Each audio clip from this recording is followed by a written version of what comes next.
Pathian Paulin hutiang lim ilungai thangu Psalm number palina sang sari an bule an wain lo lok sanga an lom na aya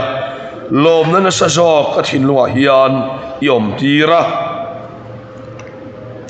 Psalm sa somthum le pasari sang khada changa sang ru Babylon lui kamate suta kan thua ani kan chap chin Zion kan ngai to in lui lai tui pui sut la te suan kan ching chang te kan bang thina Zion la pakhat min sak sak ro ti in suta suan sala min roi tu ten la sa min nge na min tire thei tu ten lima min ngen bok si thin mirama te suan lal pa lai tin nge kan sak theyang o Jerusalem ka thei ngil te suan ka ko ding lam hina thil thiam thei ngil vero se ka khiat reng lo te suan ka lai hi ka danga bet trat ro se ka him na ber aya Jerusalem ka du sok lo suan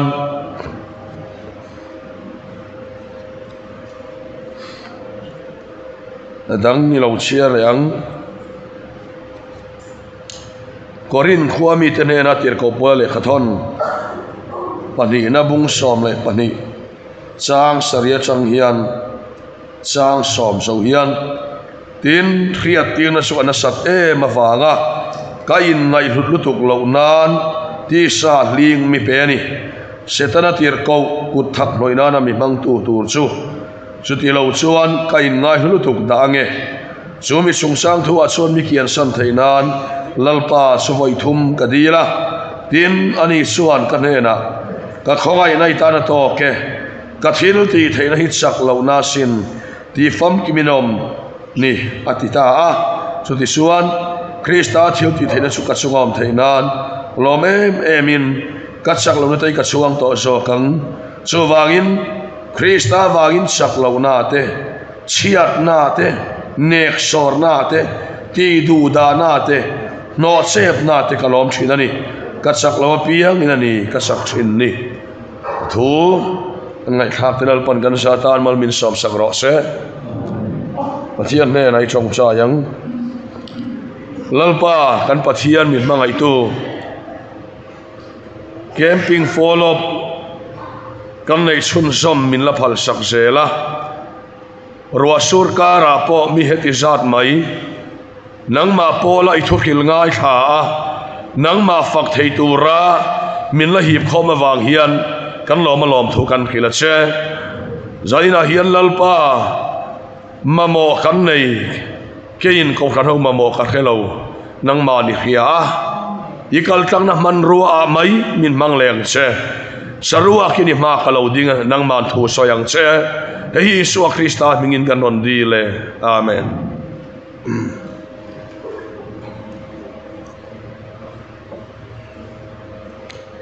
le zanina thupuyatana soikan tum chu pathian hena kan dila enge ka soyang o katia kem kan nai to boka zanin chu Zion la satute ti mangin pathian thucha soikan tumani engboni se Zion la satute ti chu enge ni kan ti chuan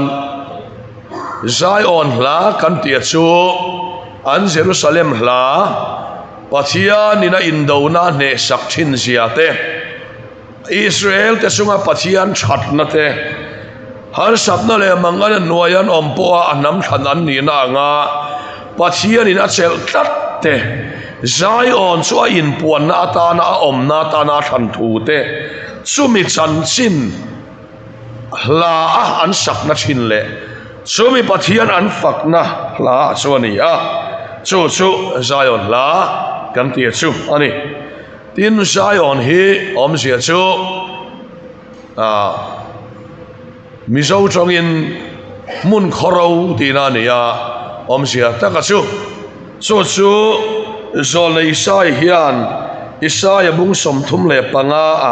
alo soilo ka thale le ram pil ril chu alo manga ram ro chu ahlimin phul pang parang ina parang a parvul chu kanga lom tak le la sa ina limang Lebanon ro puina so nena pek ani ang Carmel le Saron moina nen lalpa ro puina an buang kan pachian moina nen tia alo soya kha ani a kha ram ro achang khan pachian ro puina alo chuak do ani ti hi Israel ten an be sei an lo puan thin ani a chumila satu te ti so ni thu thong loi chong ka mania wangin thu thong thara Zion la kan ti su enge kan ti suan polatin Isua Krista thina le thole nuwa a thole nu nan san nuwa ke song engang point om mai la lungoi zel ka sing to ho som dan ka thiama re thayom dan ka thiama tleile puaril cham om dan thoruk chu ka sar chuak to miti chak tu a son eng chim ka ti thayani anti nunange kha khami ti thaina nun kha Zion la sak thaina chuani pathian fakiram ro se sumi la Zion la satute ni china ka chiar korin thon ni bung som pani chang sari chang kan chiar no sep na te ti du da na te nek sep na te enga kima kalom shidani ti polana soi no na kha ani hemin ngei maya he Christian kan ni akan santura thole na ina min pe kan ni a amaro chu mizo te he ama khop maya hei tu na po kan han kempa ti ma min lo zui to tam takhian he nun thuru hi ka thuken berania tam tak chuan chan antum lova drugs ngei ringot antuma zongei ringot antuma an ngei rei theilo min lo khathiam lok ula tuna deputy speaker kanei te hi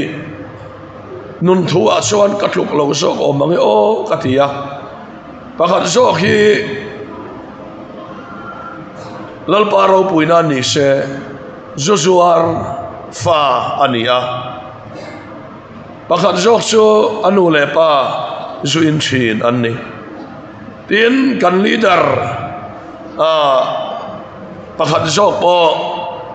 apa zuin mi ani rongbola an suat sang po a pakhat phei chu tuna om lai ni lo chol to zok phei chu tholom ke chipin khoma adil ve po apa zuruin nai thok lei nem thok suak ta che ti a ati mai thin anni mitam takhian puthang te deputy speaker su speaker ai cher chuakem ti hi min zona ni thina lo chuak to ponom thowa amara su ka gol lo ka gol berachu pachian thu an deputy turan ni lo thei pachian thu soya an sin chwa lo ni ya po ena po theng sela Zion la satheya tuar na le har sat na ka ra po lom na lun nei thei tu a hian chang pot ro se chu nu nan nei thei chu ka du sak perani ka ti thina ni thil dang zonga ya ka du sak chu no chep na po ni sela soi sel na po ni sela ke zo ge lang point om mai la lungoi sel ka sin to ni ti a kalvari ta ga lungoi na la sa thei nun hi an nei hi ka du to ka ni lalpa fakram lo se chu son nei phot chuan lalpan ada na piangan man ta kan upa ada ni chuan upa man ta ta kan niang ke chi pi ruai tu an nei pon ke chi pi ruai tu man ta ta kam niang speaker ada ni point speaker man ta ta kan niang ten pastor tu ra lo dani poin pastor ro pui tak aninge yang chu zanina po hian kan kem na tu rata na ka vision ka goal ka thin lung in a focus asoni a so van chuan zanina hei hi apoi mo le ani chunun chu kan ram Christian nun hi kan nun hi asap song takina prosper lo em yan ka hiya to kan ang katia cái soi phâu phăng miệt to em tay vàng phăng miệt lâu giòn tay vàng đum liền đều khỏi mong a chiếc buốt ăn chi khỏi hết đó lâu har sat na đó lâu mal som na đó lâu Christian kan tam em maya soi chiếc đó lâu rong bol tu chen khat tam tak an rong bol pui te nen tharau lama thiik nai som thiik na wanga lalpa thiik na lama thin rim na sang khemia lo hian oma ka soi a fiam o ka lama lalpa lama thiik thu chiak awanga thin rim na hiom hei chu thin rim ngai tur sual la ka thiik thu chiat na hian mo helama hi chon helama sual ti dana pianga tui fin riat hi sem nen le vor ang mai maya theng mai conviction mu mal po nei lo mi so yang pianga om kual mai ti mayang hetiang ang mias men lo to ka hi chu pathian mia ke ka ngai lo lalpa mi tak hi chu lalpa lama hian sual la kan thik thua chia chunga suan na huna suan ang ri chak mai zai dam pon zai dam te chiam lo pola point chen khat na tan thina tu rim kan nama atiang deuh khan ya kan rim patui vak lo sang po khatiang konga khan chutiang ni lova chuan pathian mi te chu andang lem le thungani rong bol puitire kanin kara te nu pain kara te nu pui pasal chung te na kan in kara te chenom te kan in kara te miti dan kha ui kan na lut thuka antian na ngoi mai kan na nei tat mai te amak ka se thina Isaya bung som thum pathum sang som ni le palia chuan chu khwa te suan kadam love anti ve to lovanga a chu te po an sual ngai dam sakani ang he nun tak he zai on la sak theina min alei to chuan anat na huna hian dam na sang tlak thin lal pa vakram lo se khai kan ban thiam em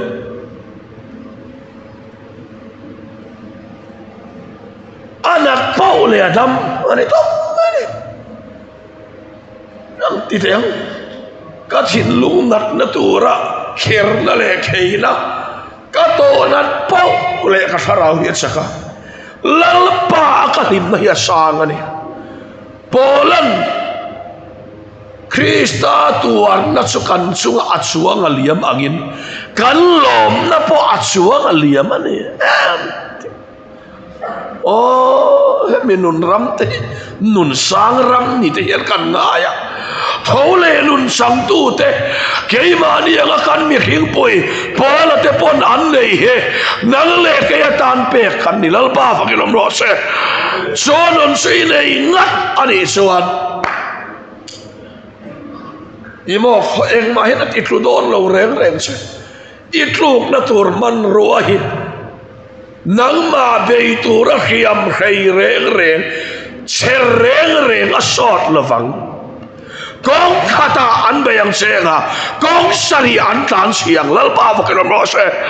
henun tak hemina nei chuan ama tina tura khiam khai asot ve to lo tak an nei to thole lalpa vakram rose hei ko hi ngai thang an wam vak lo mai thei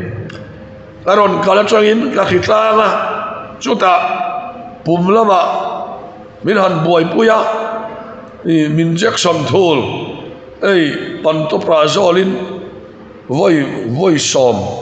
Jackson kania voi nga ni khata voi ni bur som nania chawang suan karin ai takin bachian minom puya camping a po khan ka han au theya ka pum hi a chào việc mấy ngà thì lậu thọ nóm khop in khang mi honga ama ro chu rai kala the ma ro chu opa nga yang su ni lo tin hei khitlang hela ya hian no tu oma hela hian thuan soi don chia pulpita han lon don che mi ron be zia le hala ruma ka thulai eng tin mom si lo he helai karon so then chia hian ta hian no tu oma aming ka soiton lo so ani top mai hian nar ping chong deuh ti tia chong anga ya ra khop mai henun tak tak the mi hian chang se ti ka duwa ka thang cha ti hla lalpan mi pek don ei ti hla mi pek don po khan henun san tuma anron kal lo te henun tak nei tura tharau thilim tel lova an nei thei si lo sia te ka ngai towa ka du sak bok sia drak edik local min ron zui ve te han kir le te ka ngai towa hian o henun hi su nei ula suan o mana Romeo and Juliet film thon thu kan khia Rosalind timi kha abial nu masajok kha Rosalind kha chati ber khania khavela ai dang cha mumi alo ma se Juliet tian muchia mai khachu Rosalind kha kal sana ai chajok Juliet khan Rosalind kha alu alam ta ni henun tak mina nei chuan mo khavel mo nei alu alam ne ani mana rui hau tia khan lim na dang lam so an bule an uain lo lok sanga an lom na ai na sa sok ka thin lunga hiari om tira tinun nge ya kan lo chang ta ni chomi sang tur suan zalina hian ka som tak me usewani henun himen nei suan Israel te khachu thil makan bu velen lom hura pathian an fakat nasamang kheng ma se an duanga thil om lo le an phun noi le an soi chele bor asang le khale ra lalpon kora le hote le ka kinan ei zo tiang thol zo tiang reng son ni kha thung lui ne nia ala ban lai mi alo voi nia ko khan mi thung thar Krista cheng lo thosong loi pathian ina a ruayang aya malasom sawaloma malasom nala kenia piaga lom na nun nei to lo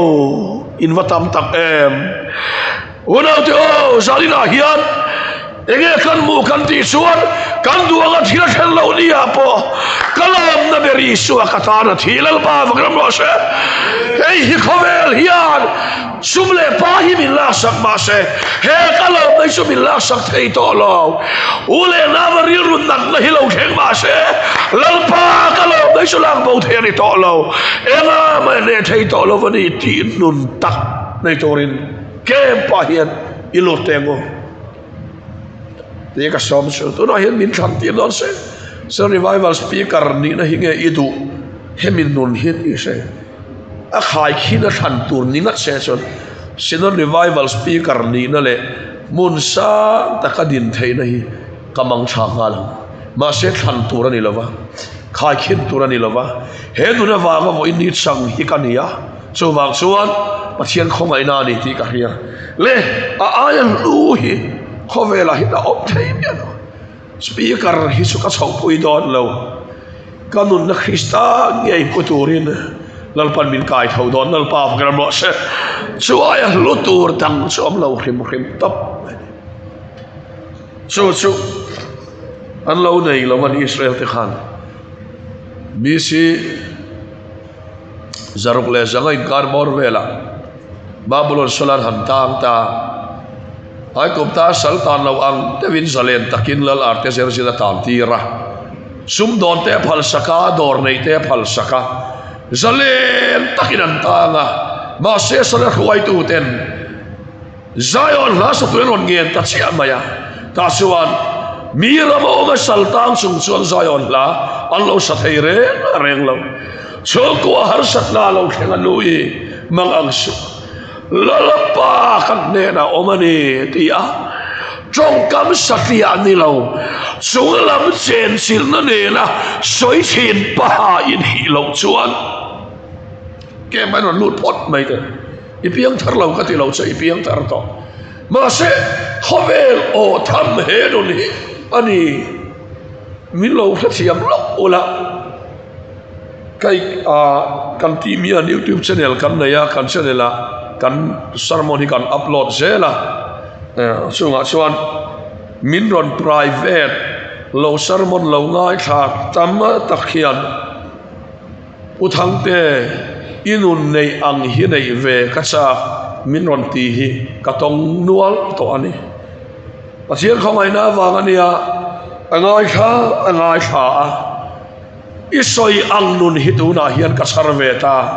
kata ani lo ve mo kate kata lo ni renga dia miron private te po hi ka tong ani hetiang nun hi Hindu ina pek ve thei lo Musulman sa khua po ina pek ve thei lo lali suat som ina pek thei ni so wang so tu na po hian ani na ta kha suan sal kan ta nga mitam tak su kan na ko khana kan ti tu activity sang le moi tak le sei takin kan len suak thei amai ro so song si nga suan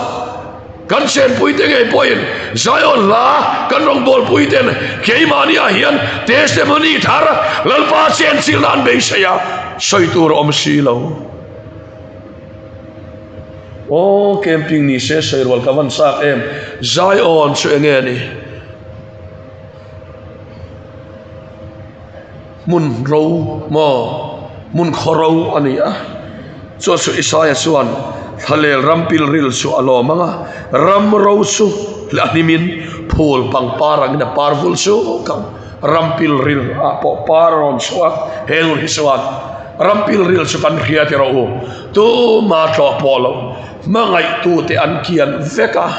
mangai tu chang ei tu po do rala an san vek lai po a parvul theilo na thoru kha lalpan kan sunga hian min petani lalpa vakram ro se so wang suan mangai tu te an kal sana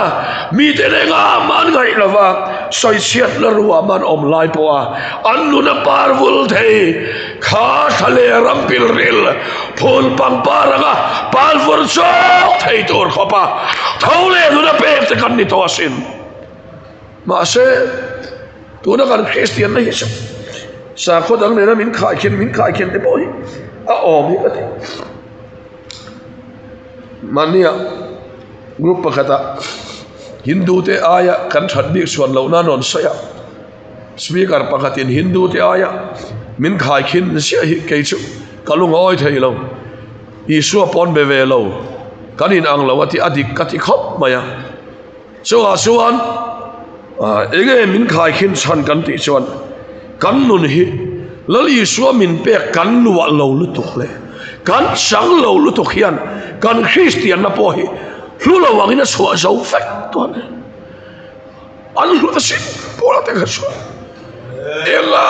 poto ma se na Filipi lungina an ke na thela kola an buntira dia kan dai po ina lugoi na lal pada peke khovel hian an ot lo thei lo lal pa vakram ro se so wang son khovel o thama nun min pe ni so minun so mina lo nei son Zion la alo sa lungai na muna lom na lo na ya cha na muna lim na lo na ya e khai kan nu chu hetiang ina khoi thei ve lo min lo ka thiam lo ula an in fak ve an ni ve ti a chianga ka soi ma em ka helova mi ringa nin soi vak hian nuam lo ma se ti fianan athula ni ka ringa soitum lok ani lova kan pastor te nu pa hi bial danga rong kan lo bol ho to a an khazar nuaya pastor hian a soi china an nu pi mi hi a tharau mi me he lom na nun tak hi anai ani ti hi in khotlang ponan mu china a soi china suti yang anga pa havina kan no pui te kan soi ve ngam an ni theu hi awa poi mo don em suti yang chia chuan no pui te poin ma ani pasal te an soi ngam he thole anun hi kam na yani e khai kan fa te pon he an ot ve ni kapa ina yang hi nei ve ka tu kano ina ang hi nei ve ka tu anti zel thina turin he Zion la ramrova boni se sultan nale min man betu fa te har satna roi hole lungai nale soi sian lai na min ta buak le min hual vel lai po a lalpa kilometri thei da nun nge hi helun nge hilalpan Krista min pe ni pathian vakinam ro se chonun tak su in nei sot in let khovela hin le thei to lo tin rong chia tom thei to lo le min han ro po ne na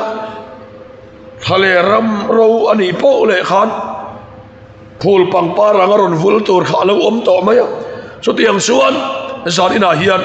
helun tak nei tur hian ko ro in bua sai te go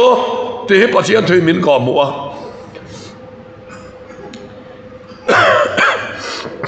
he minun nei lo kan tam em awang hian nakin lo kha chuan kan ni turang kan ni lo chuan pola chuan motor rengin ti kan ni lo fam kim to rengin ti kan ni lo Krista mi man san suka man thai da lo mi tin au min ka so khani wala te mana khain ngai lo heng thil pakhati ka te chin nung lama thilom su thai gilin malama thilom su banin pola hian lo soi chiang khop mai he ang nun tak tak nei tum lo Christian ve mai tum ri ngot chuan lakin loka Hinduism min on chim vat don min chim ne don nu tuk tu na po hian pha ya kan fa te le khathiam pui le khasir Christian ron ngai ne phong an tam to lu tuk Hindu chat na nen min on khai khina ke ni so chat na riot ani lova a phe na dal iso samuan na chan na nia lungai na le cha na muna lim na thorok chan na nia so mi sang to tak tak kan ni am ti kan ni ngai tu poi mo le ei attention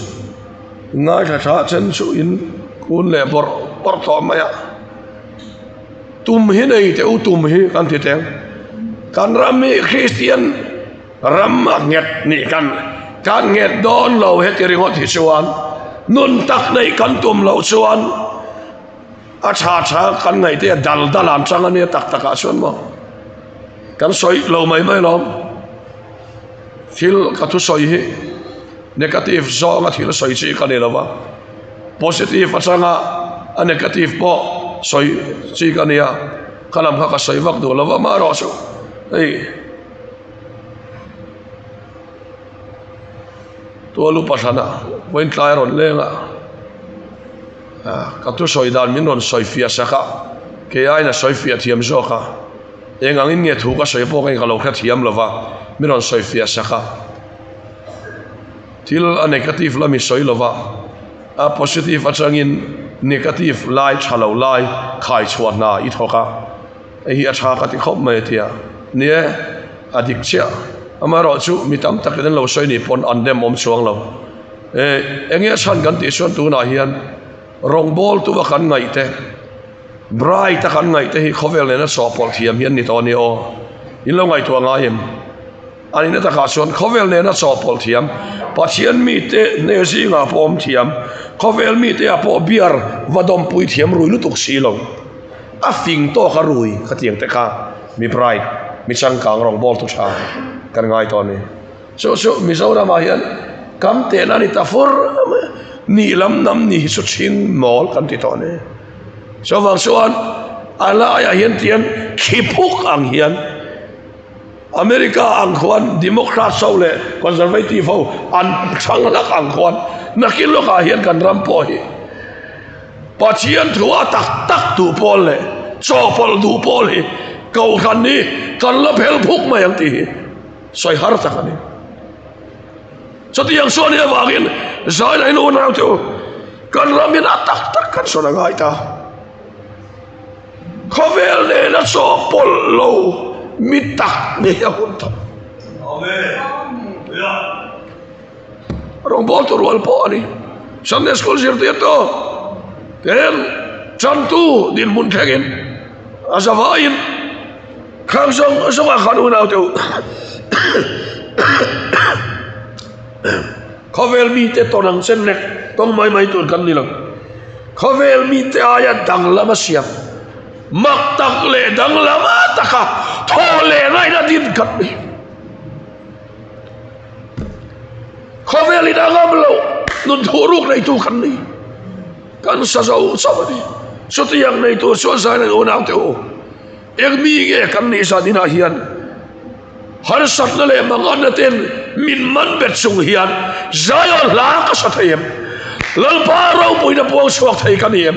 chutiang mi khoveli na ngam lo tu ma khar lo tu ra hongale tu ma hon lo tu ra khara khan so wang so setana khar thai to lo turin lali son wan ko nga honga setana ring tu te abei thai to lo turin khan aring tu ta na khar nan to lalpa fakram ro sa aring tu te ta na khar nan to khar na ni to ti ring ngam to ataka lali suat hole nun sang tu ni turin he kem hi ilu teng pasian ro pui na kan bunge yang so wang suan edik chau ngol vei chau ron lu tir su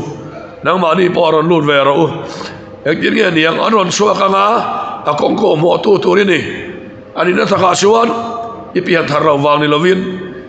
kan kem pa piang thar to piang thar lo kan ron tingot don lo seu